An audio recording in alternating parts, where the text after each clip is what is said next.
Hello learners, स्वागत है आपका मंजू इकोनॉमिक्स एकेडमी में। और आज के इस वीडियो लेक्चर के अंदर हम डिस्कस करेंगे रिग्रेशन एनालिसिस को।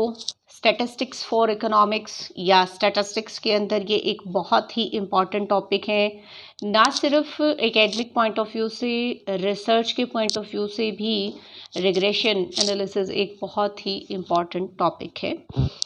तो रिग्रेशन और कॉरलेशन दोनों दो तरह की जो दो सीरीज़, दो सेट ऑफ डेटा, दो अलग अलग वेरिएबल्स के बीच में रिलेशंस को स्टडी करता है। बट रिग्रेशन कॉरलेशन से डिफरेंट है, अलग है। किस तरह से अलग है, क्या चीज़ है, कैसे हम इसको अप्लाई करते हैं, कैसे हम न्यूमेरिकल प्रॉब्लम्स को सॉल्व करते हैं, इस वीडियो में हम इन सभी चीज़ों के ऊपर डिस्कशन करेंगे। और इससे पहले अगर आपने कॉरलेशन के टॉपिक को नहीं किया है तो वो टॉपिक का जो लिंक है वो आपको डिस्क्रिप्शन बॉक्स के अंदर मिल जाएगा, तो आप वहाँ जा कर के उसको देख सकते हैं। क्योंकि रिग्रेशन को समझने के लिए कॉरलेशन, उससे पहले की जो भी बेसिक स्टेट्स है वो आपको ज़रूर आनी चाहिए। तो और वीडियो को स्टार्ट करने से पहले एक छोटी सी रिक्वेस्ट आपसे कि अगर आपने अभी तक चैनल को सब्सक्राइब नहीं किया तो प्लीज़ इसे सब्सक्राइब करें, लाइक करें और अपने फ्रेंड्स के साथ शेयर करें। तो चलिए अपने मेन टॉपिक पर आ जाते हैं, रिग्रेशन एनालिसिस। रिग्रेशन एनालिसिस क्या है? जैसे आप बहुत बार देखते हैं कि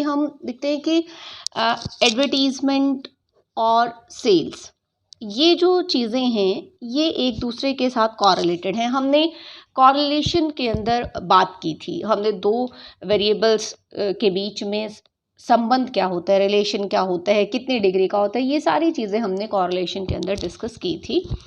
और अब यहाँ ये सब चीज़ें तो हम डिस्कस कर चुके हैं। अब नेक्स्ट क्या चीज़ आती है कि अगर हम ये जानना चाहते हैं कि अगर हमें एक सेल्स का एक लेवल अचीव करना है, बिक्री को एक हाई लेवल तक लेकर के जाना है, तो हमें उसके लिए एडवर्टीजमेंट कितनी करनी चाहिए या एडवर्टाइजिंग एक्सपेंडिचर हमारा कितना होना चाहिए।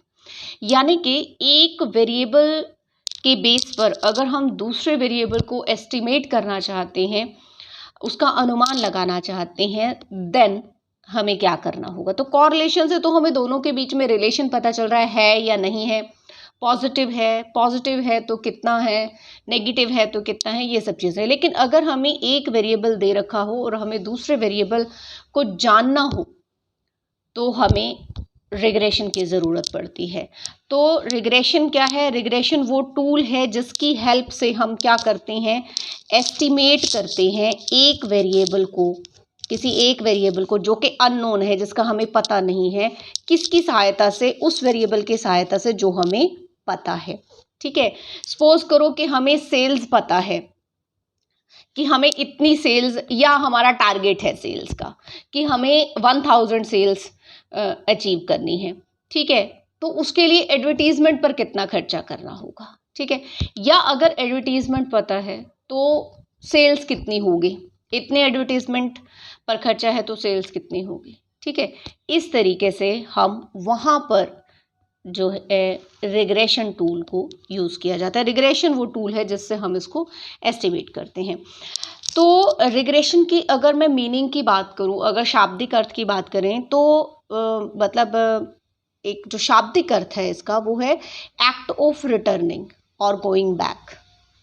ये जो वर्ड है इसे सबसे पहले फ्रांसिस गैल्टन ने 1877 के अंदर यूज़ किया था, जब वो एक स्टडी कर रहा था, अपनी एक रिसर्च कर रहा था, हाइट ऑफ फादर एंड सन के, एक फादर और उसके बेटे की हाइट में क्या रिलेशन होगा, इसको वो स्टडी कर रहा था। और आप को एक बड़े इंटरेस्टिंग फैक्ट्स इसके अंदर मिले। आपको मैं बताऊं कि जो फ्रांसिस गैल्टन था उसको इस स्टडी में बड़े ही इंटरेस्टिंग फैक्ट्स मिले। वो क्या थे कि एक तो सीधा सा कॉरलेशन था कि टॉल फादर के जो सन्स हैं वो क्या हैं, टॉल, मतलब जिन फादर्स की हाइट ज़्यादा थी उनके बेटों की भी हाइट ज़्यादा थी, जिन फादर्स की हाइट कम थी उनके बेटों की भी हाइट कम थी। ये तो एक नॉर्मल सी बात है। बट ये इंटरेस्टिंग है, mean height of tall fathers is greater than mean height of their sons. यानी जो फादर लंबे थे उनके बेटों की हाइट तो लंबी थी, बट मीन हाइट फादर्स की ज़्यादा थी, सन्स की कम। दूसरी तरफ जो शॉर्ट हाइट के जो फादर्स थे उनकी मीन हाइट अपने सन्स की, अपने बच्चों की मीन हाइट से कम थी। यानी वहाँ पर बेटों की मीन हाइट फादर की मीन हाइट से ज़्यादा थी। ठीक है, तो मतलब क्या है कि अगर फादर लंबे हैं तो बेटे भी लंबे हैं, बट मीन हाइट किसकी ज़्यादा होगी? फादर्स की। दूसरी तरफ फादर्स की हाइट कम है तो बेटों की भी कम होगी, बट मीन हाइट बेटों की ज़्यादा होगी। इस तरह के रिजल्ट्स उनको मिले थे। तो यहाँ से ही उन्होंने ये इस टूल को एक तरह से कह सकते हैं हम यूज़ किया, इन्वेंट किया, जिसमें उसने कहा कि अल्टीमेटली हम कहाँ जाते हैं, वापस उस पर आते हैं। यानी कि जो मतलब हमारा एक पूरा सोसाइटी पॉपुलेशन है वो अपने मीन पर ही रहती है। ठीक है, इसलिए इसका जो शाब्दिक अर्थ उसने बनाया वो बनाया एक्ट ऑफ रिटर्निंग और गोइंग बैक। ठीक है, तो रिग्रेशन स्टैटिस्टिकल टर्म्स में अगर हम बात करें तो regression is a wide concept in economics and stats. तो वाइड कैसे है? रिग्रेशन सिर्फ इतना ही नहीं है, रिग्रेशन एक टेक्निक है जिससे हम क्या करते हैं, एस्टिमेट करते हैं रिलेशनशिप अमंग इकोनॉमिक वेरिएबल्स। ये तो इकोनॉमिक्स के अंदर हम कैसे हैं, इकोनॉमिक वेरिएबल्स में रिलेशनशिप को स्टडी करते हैं, कॉन्स्टिट्यूट करते हैं एसेंस ऑफ इकोनॉमिक थ्योरी। जो इकोनॉमिक थ्योरी है यानी कि एक कह सकते हैं कि आर्थिक सिद्धांत को अगर हमें डेवलप करना है तो उसका निर्माण हम करते हैं। जो वास्तविक जीवन के अंदर जो चीज़ें होती हैं उनसे रिलेटेड इकोनॉमिक थ्योरीज को हम डेवलप करते हैं with the help of regression. For example कि हम कहें कि quantity demanded is a function of price. ठीक है, quantity demanded is a function of price. तो अगर हमें इसे एक इक्वेशनल फॉर्म देनी है कि कौन कौन से फैक्टर्स हैं, तो उसमें रिग्रेशन एक टूल है, एक टेक्निक है जिससे हम इन वेरिएबल्स को एस्टिमेट कर सकते हैं। तो यहाँ पर क्यू क्वांटिटी डिमांडेड है, पी प्राइस है। आगे चलते हैं। With the help of regression हम क्या कर सकते हैं, अगर हमें प्राइस दे रखा हो, ठीक है, तो हम क्या कर सकते हैं, क्वांटिटी डिमांडेड को फाइंड आउट कर सकते हैं। अब ये जो रिलेशन है हमारा, इसके अंदर अगर हम कह रहे हैं कि quantity demanded is a function of price, तो प्राइस क्या है, हमारा इंडिपेंडेंट वेरिएबल है, और जो क्यू यानी क्वांटिटी है वो क्या है, हमारा डिपेंडेंट वेरिएबल है। यानी कि प्राइस में चेंज होने से क्वांटिटी डिमांडेड में चेंज होता है। तो हम प्राइस की दी हुई वैल्यूज़ पर, ठीक है, जो दी हुई एक गिवन वैल्यू होगी उस पर हम क्वांटिटी डिमांडेड बता सकते हैं रिग्रेशन इक्वेशन के हेल्प से, रिग्रेशन लाइन की हेल्प से हम उसको एस्टिमेट करके बता सकते हैं। आगे चलते हैं। ये तो हो गया इसकी इंट्रोडक्शन की बात। अब बात करते हैं कि रिग्रेशन की इम्पोर्टेंस क्या है या यूजेस क्या हैं रिग्रेशन के। तो सबसे पहली बात तो ये है कि regression provides estimates of values of dependent variable on the basis of independent variable. कि हम क्या कर सकते हैं, डिपेंडेंट वेरिएबल की हेल्प से, अभी हमने ऊपर बात की है कि अगर हम कह रहे हैं कि y is a function of x, x independent variable है, y डिपेंडेंट वेरिएबल है, ठीक है। और सपोज करो कि हमने कोई इक्वेशन बनाई, हमारे पास आ गया y is equal to a plus bx। तो यहाँ पर हम a और b की वैल्यूज़ को फाइंड आउट कर लेते हैं, जो हम रिग्रेशन के अंदर करेंगे। आप देखेंगे हम किस तरीके से इसकी वैल्यूज़ को फाइंड आउट करते हैं। उसके बाद जब हमारे पास इसकी वैल्यूज़ हों, अभी तो ये अननोन कॉन्स्टेंट्स हैं, सपोज करो ये वैल्यू आ जाती है y is equal to 3 plus 8x, ठीक है। तो अब x की डिफरेंट वैल्यूज़ पर x1 होगा, x2 होगा, तो हम बड़ी इजीली बता सकते हैं कि y की वैल्यू क्या होगी। दूसरी बात क्या है, measures the error involved in using regression line as a basis for estimate. अगर हमने रिग्रेशन लाइन को यूज़ किया है, अभी आप देखेंगे इसमें रिग्रेशन इक्वेशन क्या होती है, रिग्रेशन लाइन क्या होती है, ये सारी चीज़ें आप जानेंगे। तो अगर हमने कोई एरर हुई है, हमारे से कोई मिस्टेक हुई है, रिग्रेशन लाइन की हेल्प से हमने कुछ बेसिक एस्टिमेट्स निकाले हैं, उसमें कोई मिस्टेक हो गई है, तो उसमें भी रिग्रेशन हेल्पफुल है, यूजेस हैं वहाँ पर भी। वो उसके लिए क्या किया जाता है, स्टैंडर्ड एरर ऑफ एस्टिमेट, जिसको हम SE से डिनोट करते हैं, स्टैंडर्ड एरर ऑफ एस्टिमेट को हम मेज़र करते हैं। ये भी आप फर्दर वीडियोस के अंदर ज़रूर देखेंगे कि हम स्टैंडर्ड एरर ऑफ एस्टिमेट को कैसे मेज़र करते हैं। तो वहाँ से हम वो भी पता लगा सकते हैं कि जो हमने रिग्रेशन लाइन निकाली है या जो एस्टिमेट्स हमने लिए हैं उसमें कितनी एरर है। नेक्स्ट क्या है, predicts the value of dependent variable on a given value of independent variable. बड़ा इजी है, ये हमने पहले ही बात की है कि अगर हमें पता हो कि एडवर्टीजमेंट इतनी की जा रही है तो हम बता सकते हैं कि अगर हम एडवर्टीजमेंट पर इतना खर्च करते हैं, सपोज करो कि हम कहें कि अगर हम एडवर्टीजमेंट पर 500 खर्च करते हैं, ठीक है, तो इतना खर्च करने पर ये एक फंक्शनल फॉर्म लिखी हुई है, इसकी इक्वेशनल फॉर्म कुछ भी इस तरीके से हो सकती है जैसे ये है, किसी और फॉर्म में भी हो सकती है, ये तो मैंने लीनियर ली है, ठीक है, वो नॉन लीनियर भी हो सकती है। तो उसके बेसिस पर हमें क्या मिल सकती है, हमें मिल सकती है कि सेल्स कितनी होगी, कितना बिक्री कितनी हो गई उसमें, ठीक है। तो नेक्स्ट क्या है, measures the degree of association और correlation that exist between two variables. और रिग्रेशन की हेल्प से हम क्या करते हैं, हम ये मेज़र करते हैं कि किन्हीं दो वेरिएबल्स के बीच में कितना कॉरिलेशन एग्जिस्ट करता है। मतलब यहाँ पर आप ये नहीं सोचेंगे कि कॉरिलेशन की तो बात हो रही है, नो, हम यहाँ पर ये भी बता रहे हैं कि एक वेरिएबल जो इंडिपेंडेंट वेरिएबल है हमारा, वो हमारे डिपेंडेंट वेरिएबल को कितना एक्सप्लेन कर पा रहा है, ना सिर्फ कि उसके बीच में कॉरिलेशन कितना है, वो जो कॉरिलेशन है वो उसकी जो डिग्री है वो किस हद तक डिपेंडेंट वेरिएबल को एक्सप्लेन कर पा रहा है, वो भी हम कैलकुलेट करते हैं। इसके लिए कोफिशिएंट ऑफ डिटर्मिनेशन को कैलकुलेट किया जाता है, जिसको हम कहते हैं R²। कोफिशिएंट ऑफ डिटर्मिनेशन को कैलकुलेट इसके लिए किया जाता है, ठीक है। तो नेक्स्ट चलते हैं, डिफरेंस क्या है। अब हमने ये तो बात कर ली कि कॉरिलेशन है, रिग्रेशन है, ठीक है, और इनको जनरली एक साथ ही इनके नाम ले लिए जाते हैं, कॉरिलेशन, रिग्रेशन, पर इनके बीच में डिफरेंस है। अभी हमने बात की ही कि दोनों बताते तो दो वेरिएबल्स के बीच में रिलेशन है, बट एक से हम एस्टिमेशन कर सकते हैं, एक सिर्फ रिलेशन बता रहा होता है। तो इनके बीच में कुछ बेसिक से डिफरेंसेस हैं जिनके बारे में हम बात करेंगे। सबसे पहली बात क्या है, degree and nature of relationship. जो कॉरिलेशन है वो सिर्फ कॉरिलेशन क्या बताता है, डिग्री कितनी है, दो वेरिएबल्स हैं हमारे, सपोज करो x और y, इनके बीच में जो रिलेशन है उसकी डिग्री क्या है, ठीक है। ये हमने कॉरिलेशन के टॉपिक में किया है, हाई डिग्री है, लो डिग्री है, मॉडरेट है या ज़ीरो है, ठीक है। रिग्रेशन से हम नेचर ऑफ रिलेशनशिप कि उसकी प्रकृति किस तरह की है, हम उसको भी एक्सप्लेन कर पाते हैं कि उसका नेचर किस तरह का है। ये चीज़ भी पॉसिबल है रिग्रेशन एनालिसिस की हेल्प से, ठीक है। तो सिर्फ डिग्री नहीं बल्कि नेचर को एक्सप्लेन करता है रिग्रेशन।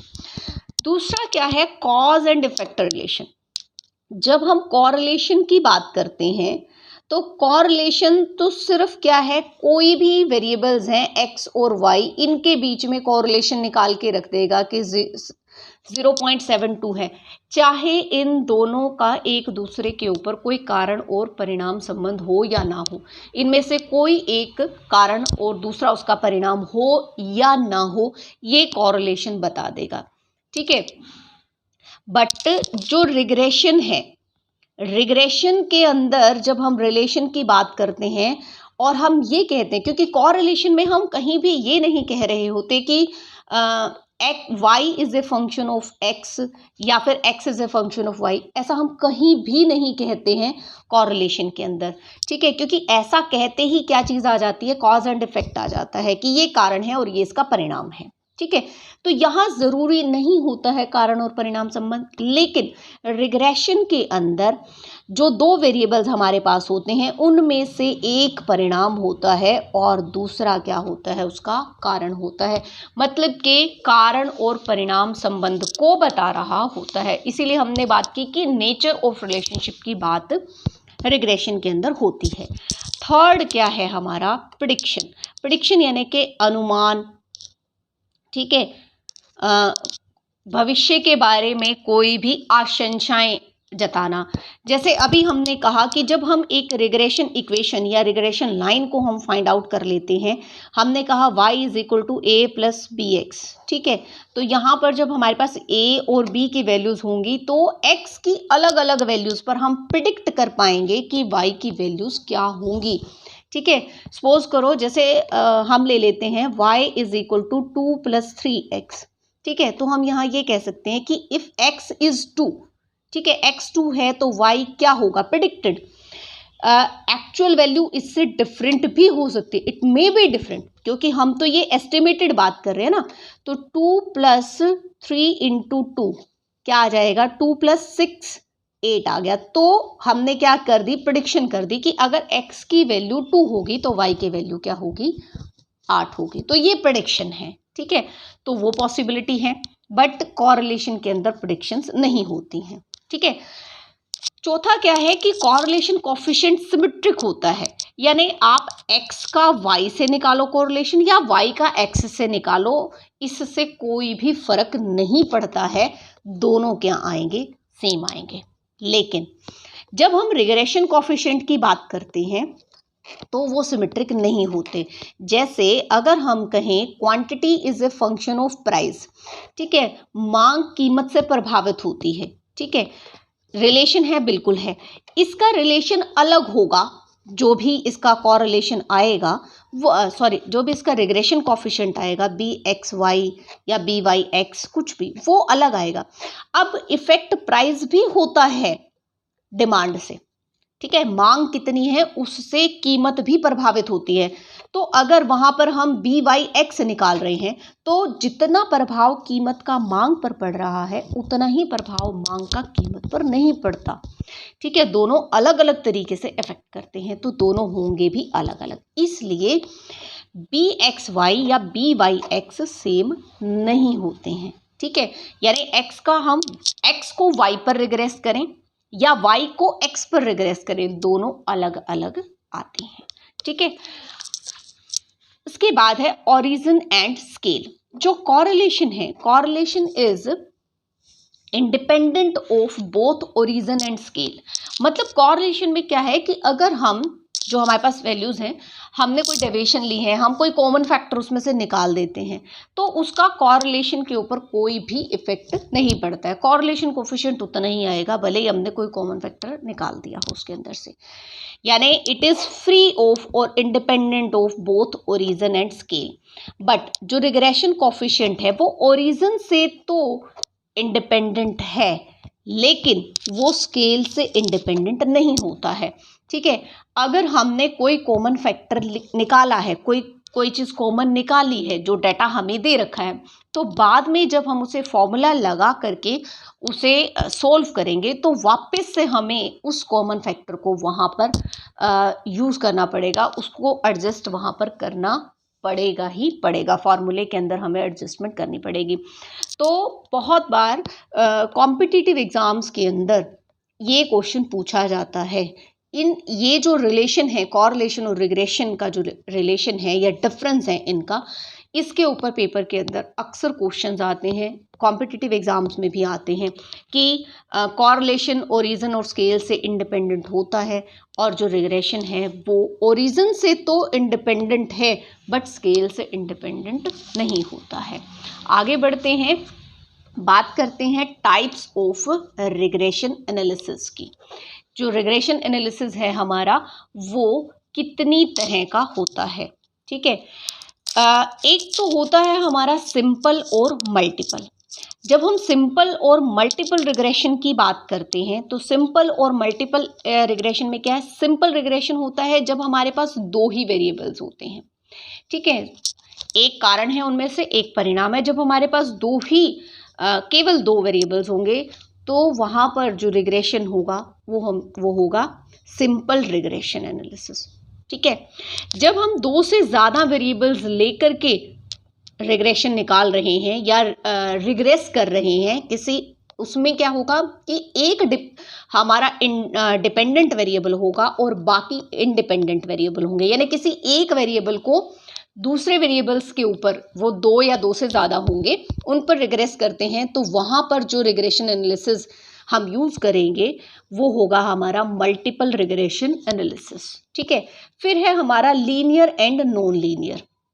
जब हम दो या दो से ज़्यादा वेरिएबल्स के बीच में हम रिग्रेशन निकाल रहे हैं और अगर हमारी जो रिग्रेशन लाइन है वो एक स्ट्रेट लाइन की फॉर्म लेती है तो वो होगा हमारा लीनियर, यानी कि और उसकी जो रिग्रेशन इक्वेशन है वो भी इस तरीके से आएगी, y is equal to a plus B X. ठीक है, तो यहाँ पर जो रिलेशन है दोनों के बीच में वो कैसा है, लीनियर है। ठीक है, साथ में ये भी हम कहें कि दो वेरिएबल है तो ये सिंपल भी है और लीनियर भी है। ठीक है, बट अगर यहाँ पर हमारे पास हो y is equal to a plus B X square, ठीक है, तो ये नॉन लीनियर हो जाएगा। तो वहाँ पर जो रिग्रेशन लाइन है हमारी वो इस तरीके से स्ट्रेट लाइन ना आकर के कोई कर्व की फॉर्म में आएगी, तो उसे हम क्या कहेंगे, नॉन लीनियर रिग्रेशन एनालिसिस। फिर है हमारा partial and total. Partial regression analysis क्या होता है, जब हमारे पास वेरिएबल्स दो से ज़्यादा हैं लेकिन हम क्या कर रहे होते हैं, एट ए टाइम किन्हीं दो वेरिएबल्स में ही हम क्या कर रहे होते हैं, रिग्रेशन निकाल रहे होते हैं और बाकी वेरिएबल्स को क्या मान करके चलते हैं, कांस्टेंट मान करके चलते हैं। समझ रहे हैं आप इसको, कि हमारे पास सपोज कीजिए कि हम डिमांड थ्योरी को लेते हैं। ठीक है, Q is equal to a function of price of relative good, income, बहुत सारी चीज़ें हैं, बट एट ए टाइम हम रिलेशन जो रिग्रेस करेंगे इसको वो सिर्फ P पर ही करेंगे, जबकि जब इक्वेशन हम बनाएंगे तो इक्वेशन में ये वाली चीज़ें भी लेंगे लेकिन रिग्रेस इसको इसी के ऊपर कर रहे होंगे। ठीक है, तो इस तरीके की सिचुएशन के अंदर जो रिग्रेशन एनालिसिस यूज़ होता है वो होता है हमारा पार्शियल रिग्रेशन एनालिसिस। और टोटल क्या होता है, जब हम हमारे डिपेंडेंट वेरिएबल को एक साथ सभी वेरिएबल्स के साथ रिग्रेस कर रहे होते हैं, सभी के साथ उसका रिग्रेशन कोफिशिएंट निकाल करके और उसके बेस पर हम उसका एस्टिमेशन करते हैं, तो वो होता है हमारा टोटल रिग्रेशन एनालिसिस। लेकिन प्रेजेंट जो हमारा टॉपिक है, जो हमारे सिलेबस का पार्ट है, उसके अंदर हम सिर्फ और सिर्फ किसको डिस्कस करेंगे, सिंपल बाइवेरिएट लीनियर रिग्रेशन को। सिंपल यानी कि दो वेरिएबल्स, सिंपल कह लीजिए आप उसे, या बाइवेरिएट का मतलब भी क्या है, दो वेरिएबल्स के बीच में, और रिलेशन भी कैसा है, लीनियर, यानी एक स्ट्रेट लाइन की फॉर्म में आएगा। तो यहाँ पर हम दो वेरिएबल्स लेंगे जिनमें से एक हमारा डिपेंडेंट वेरिएबल होगा और एक क्या होगा, इंडिपेंडेंट वेरिएबल होगा। ठीक है, तो ऐसे में हमारी जो रिग्रेशन इक्वेशन आएगी वो इस तरह की आएगी, linear regression equation, y is equal to a plus B X. तो अगर हम इसे एक डायग्राम यानी रिग्रेशन लाइन की फॉर्म में अगर हम इसको करें तो ये किस तरीके से आएगा, ये हमारा x एक्सिस है, ये y एक्सिस है, और यहाँ पर हमने क्या किया है, इसको हम करेंगे तो ये हमारी जो इक्वेशन जो लाइन है वो किस तरीके से आएगी, ये इस तरीके से, ऐसे। अभी हम फिलहाल इसको पॉजिटिव लेकर के ऊपर की तरफ बढ़ता हुआ ही दिखा रहे हैं, बट ये किसी भी फॉर्म में हो सकती है।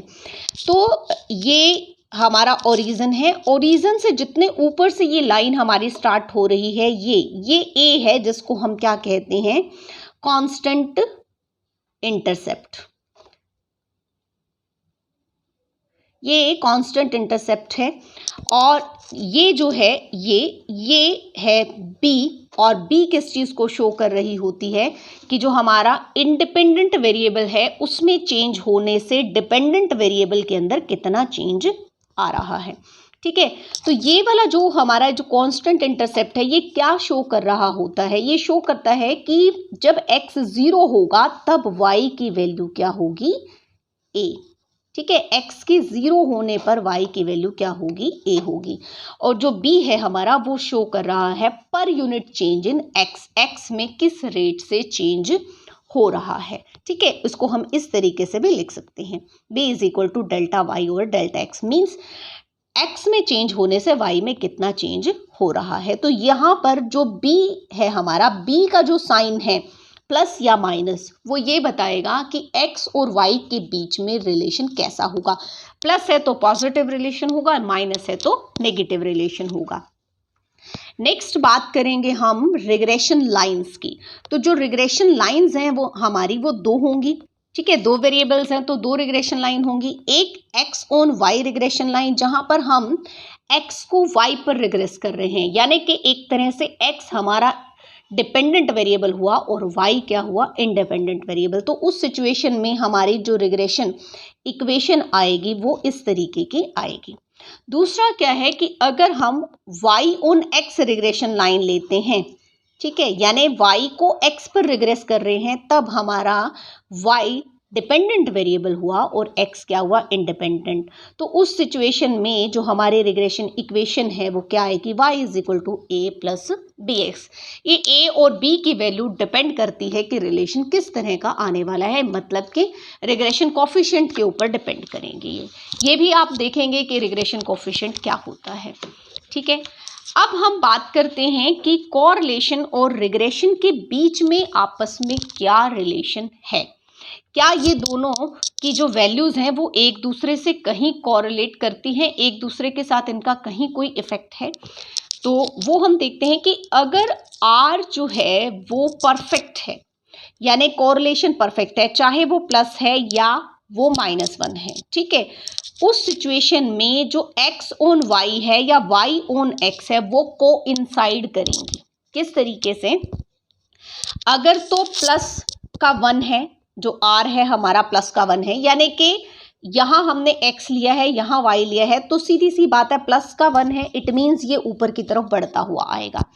तो जो हमारी रिग्रेशन लाइन होगी x ऑन y भी यही होगी और y ऑन x भी यही होगी। ठीक है, दोनों ही एक दूसरे के ऊपर क्या करेंगी, कोइंसाइड करेंगी।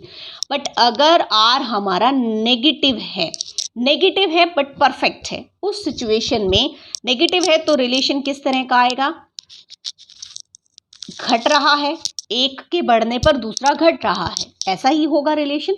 तो उसमें x ऑन y या y ऑन x दोनों एक दूसरे के ऊपर क्या करेंगे, कोइंसाइड करेंगे।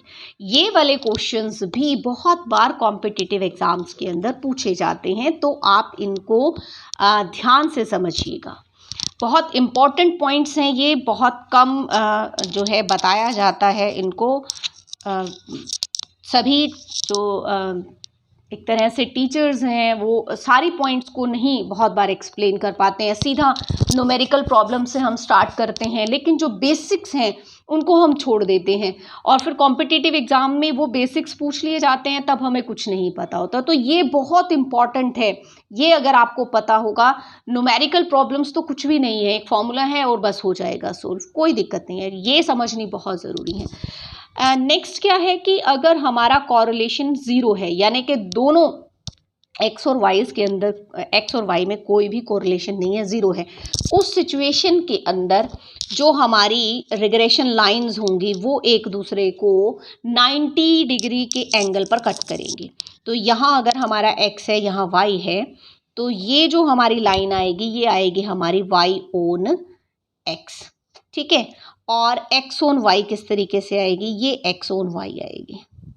ठीक है, हमें कैसे पता चलेगा, x ऑन y ऐसी होगी और ये, तो एक चीज़ ध्यान रखिए, जब y ऑन x होगी तो वो y एक्सिस, जहाँ पर हमने अपने वेरिएबल, ज़रूरी नहीं है कि y मतलब जिस वेरिएबल की हम बात कर रहे हैं ये उसकी है, हमने जिसको भी यहाँ लिया है ये, तो y ऑन x है तो वो कहाँ से स्टार्ट होगी, y एक्सिस से स्टार्ट होगी। x ऑन y जो है वो कहाँ से स्टार्ट होगी, x एक्सिस से। ये अलग केसेस थे, ठीक है, x ऑन y के, क्योंकि यहाँ पर परफेक्ट कोरिलेशन था। ठीक है, तो ये 90 डिग्री के एंगल पर एक दूसरे को इंटरसेक्ट करेंगे। अदरवाइज अगर ये एक्सट्रीम केसेस नहीं है, यानी परफेक्ट कोरिलेशन के या जीरो कोरिलेशन वाले केसेस नहीं हैं, उस केस के अंदर जो हमारी एक्स ऑन वाई हैं वो इस तरह की होंगी। ठीक है, यहाँ पर अगर हाई डिग्री है, कोरिलेशन हाई डिग्री है, तो उस सिचुएशन के अंदर क्या होगा कि जो हमारी जो एक्स ऑन वाई है वो ज़्यादा स्टीप लाइन होगी, ज़्यादा स्टीप होगी, ज़्यादा खड़ी लाइन होगी, और वाई ऑन एक्स भी ज़्यादा खड़ी लाइन होगी। इनके बीच में जो गैप है, यहाँ पर जो एंगल है एक तरह से वो छोटा होगा। ठीक है, ये पहचान रहेगी। ये बहुत इंपॉर्टेंट पॉइंट है, बड़े की पॉइंट्स हैं ये। अगर आर हमारा हाई डिग्री है तो जो हमारी एक्स ऑन वाई और वाई ऑन एक्स है, इसके बीच में ये बनेंगे। तो उसी तरह से देखो, एक्स ऑन वाई यहाँ से स्टार्ट हो रही है, वाई ऑन एक्स यहाँ से है, बट इनके बीच में जो एंगल है, ठीक है, वो क्या होगा, छोटा होगा। और अगर हमारा जो आर है वो लो डिग्री है, ये आएंगे उसी तरीके से, ये एक्स ऑन वाई है, वाई ऑन एक्स है। ठीक है, तो यहाँ पर क्या है, ये थोड़ी सी फ्लैट आएंगी और इनके बीच में जब ये इंटरसेक्ट करेंगी तो जो एंगल है वो क्या होगा, थोड़ा बड़ा एंगल होगा। ठीक है, आगे चलते हैं।